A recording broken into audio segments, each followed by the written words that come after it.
Hi guys, welcome to my channel FK reactions. 15 अगस्त 1947 को देश आज़ाद हुआ, ये हम सब जानते हैं। और 14 अगस्त 1947 को पाकिस्तान बना, ये भी हम सब जानते हैं। लेकिन 14 और 15 अगस्त की रात क्या हुआ, ये बहुत कम लोग जानते हैं। तो इस वीडियो के जरिए चलिए जानते हैं कि उस रात क्या हुआ था।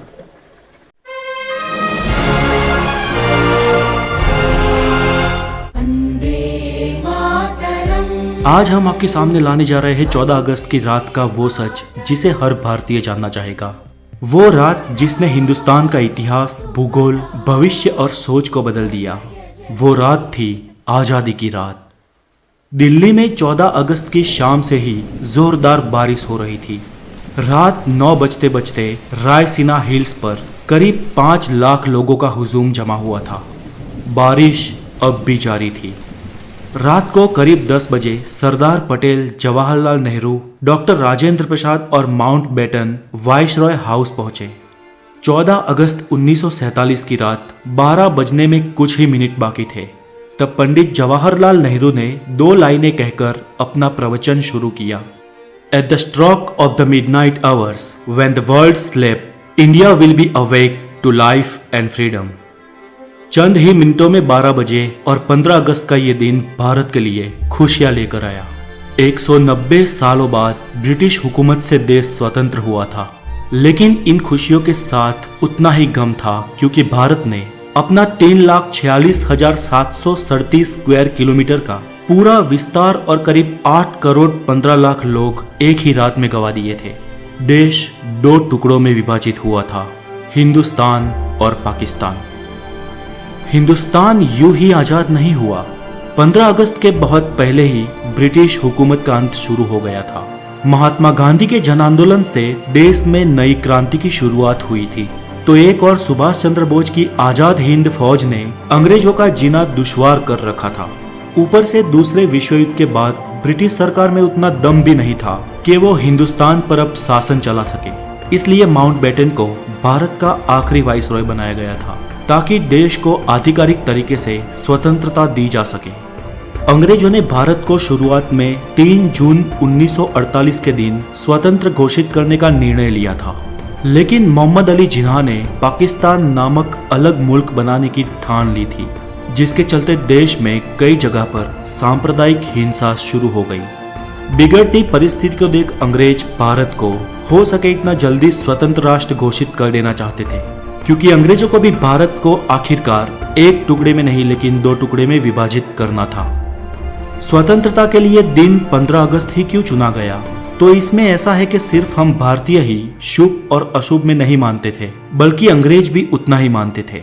माउंटबेटन मानता था कि 15 अगस्त का दिन शुभ है, क्योंकि 15 अगस्त 1945 के दिन ही जापान ने शरणागति स्वीकारी थी और इसके ऑफिशियल साइन 2 सितंबर को हुए थे। इसलिए बेटन के अनुसार 15 अगस्त का दिन मित्र राष्ट्रों के लिए शुभ था। तो फिर रात 12 बजे के वक्त को ही क्यों तय किया गया? तो इसके लिए भारतीय ज्योतिषियों का मानना था कि वो वक्त देश की स्वतंत्रता के लिए शुभ है। तय किया गया था कि पंडित नेहरू को अपनी स्पीच रात 12 बजे से पहले ही समाप्त कर देनी है और रात 12 बजे शंखनाद के साथ भारतीय लोकतंत्र की शुरुआत होगी। ठीक वैसा ही हुआ। 15 अगस्त की सुबह 8:30 पर पंडित नेहरू और उनके कैबिनेट ने पद और गोपनीयता की शपथ ली। रात की लगातार बारिश के बाद सुबह आसमान बिल्कुल साफ था। लोग बेसब्री से इंतजार कर रहे थे आजाद भारत के तिरंगे को लहराते हुए अपनी आंखों से देखने का।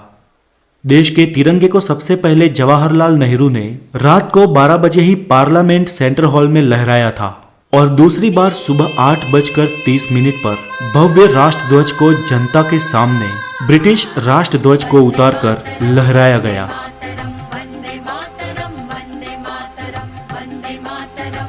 देशवासियों की आंखों में खुशी के आंसू थे।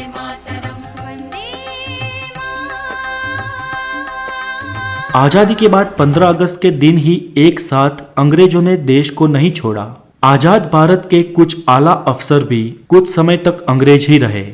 1500 ब्रिटिश सैनिकों की पहली टीम 17 अगस्त 1947 के दिन अपने देश रवाना हुई, तो आखिरी टीम 27 अगस्त 1948 के दिन निकली। दोस्तों ताज्जुब की बात यह कि लुटेरे अंग्रेज हमारे देश के अतिथि बन के आए हो, उस तरह से उन्हें विदा किया गया। उनकी आखिरी फौज ने जब मुंबई के बंदरगाह से विदाई ली, तब जॉर्ज पंचम को विदाई देने वाला गीत बैंड बाजा के साथ बजाया गया। आजादी से 190 साल पहले भी अमीर चंद और मीर जाफर ने रॉबर्ट क्लाइन का ऐसे ही सम्मान के साथ स्वागत किया था। और फिर क्या हुआ? प्लासी का युद्ध और 190 साल की परतंत्रता। फिर भी हम भारतीय नहीं सुधरे।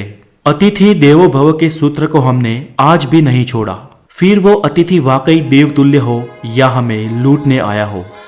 दोस्तों आज के लिए इतना ही। और तो देखा आपने 14 और 15 अगस्त के बीच की रात का सच। वीडियो कैसी लगी ये कमेंट करके बताना, और किस मुद्दे पर आप दूसरा वीडियो रिएक्शन चाहते हैं ये भी कमेंट करके बताना। वीडियो अच्छी लगी हो तो लाइक शेयर सब्सक्राइब कीजिएगा। तब तक के फिर मिलते हैं ऐसी दूसरी वीडियो में। तब तक के लिए इजाज़त दीजिए। जय हिंद।